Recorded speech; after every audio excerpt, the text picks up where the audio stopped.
Hi, I'm Margaret, and with Mother's Day fast approaching, I thought it was the right time to show you how to make my raspberry Victoria sandwich cake. It's one of the easiest sponge cakes to make, and it always turns out with a lovely soft texture.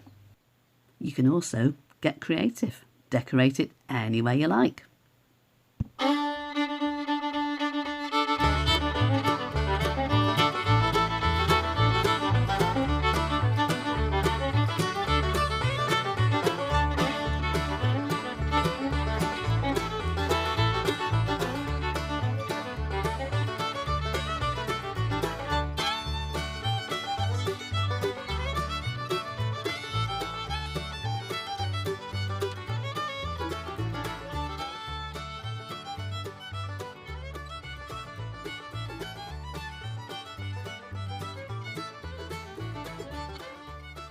The only lining you need on these baking tins is a circle that just fits the base. Cut it to size and check it fits.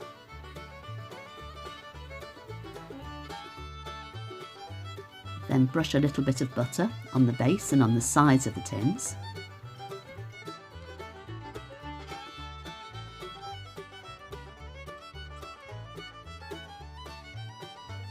Pop the circle of baking paper into the bottom and make sure you butter that too. Then the cake should come out of the tin nice and easily.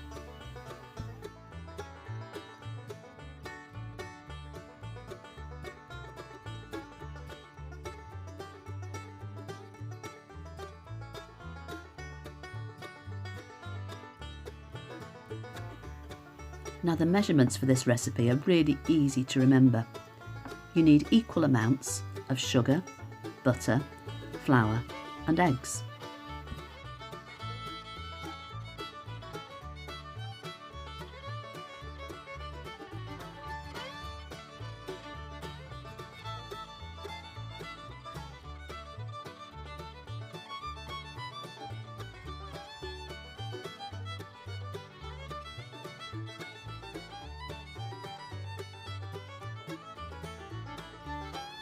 When I'm adding the eggs, I like to do this one at a time. I also like to add a spoon of flour from the 200 grams that you're going to use. 1 spoon with each egg.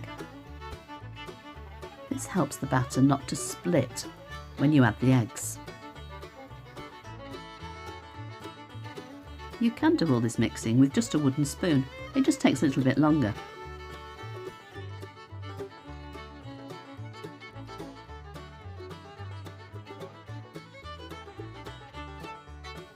Now this was one of the first recipes I ever made, and I was very young at the time. I can't have been more than about 6 or 7 years old,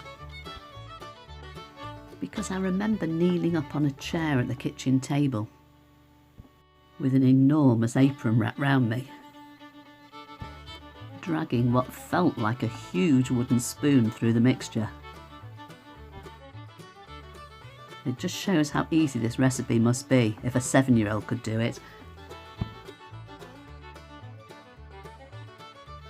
So, adding the rest of the flour, mix it until it's just incorporated, and then it's ready to pop in the tins.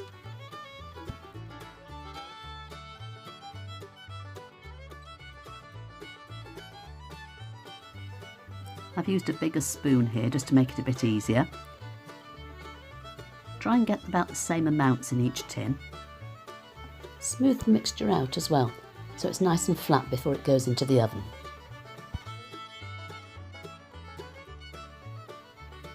Even now, I always get the weighing scales out to make sure I've got the batter even.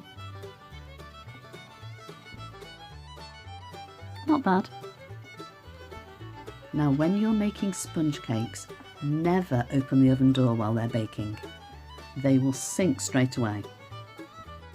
Check them at about 25-26 minutes, and if you gently put your finger in the middle, the sponge should bounce back really nicely. Well, as this is for a special occasion, I'm using a few extras today.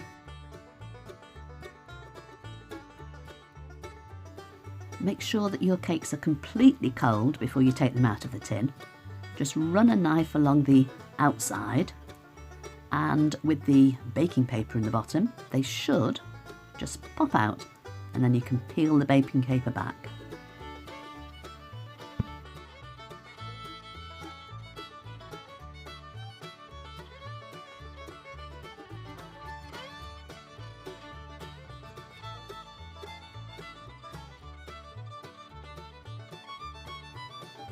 I like to put a barrier of cream cheese frosting around the outside of the cake.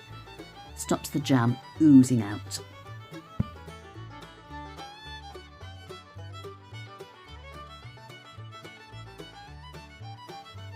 Use plenty of jam. You could also put some extra fruit in here if you wanted to.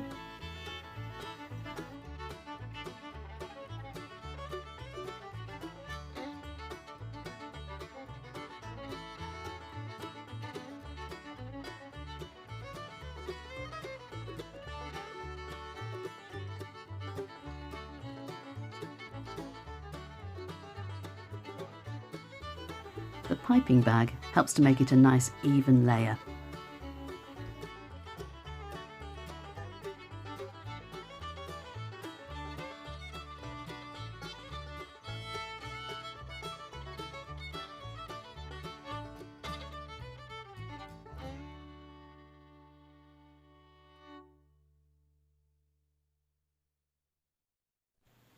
Now the coloured sugar that I'm using on the top here is so easy to make. All you need is a little container, some ordinary sugar and a few drops of food colouring. Give it a good shake and keep adding bits of food colouring until you get the colour you like. Dead easy. And you can keep it in the cupboard until you need it.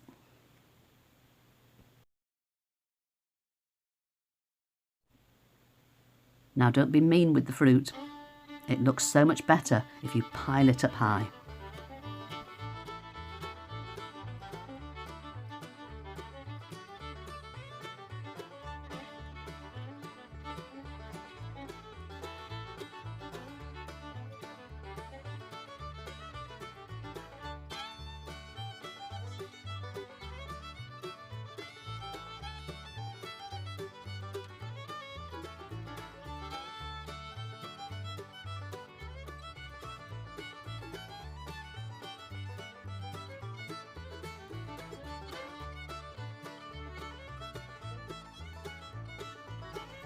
There we go.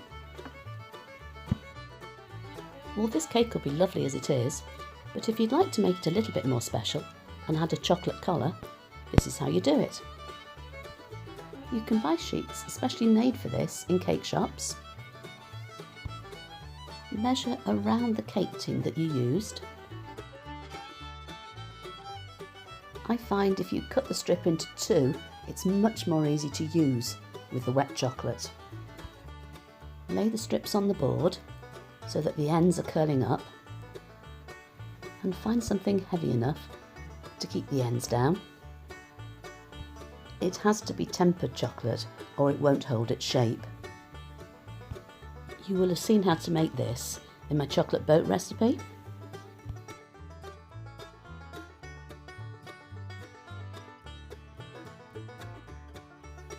You can make nice patterns. I like to just drizzle the chocolate one way, and then just to make sure it's going to stand up well, I drizzle it the other way to make it a little bit stronger.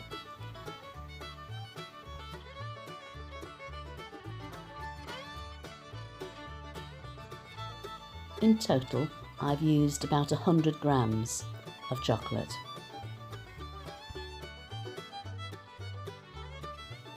Leave it for a few seconds,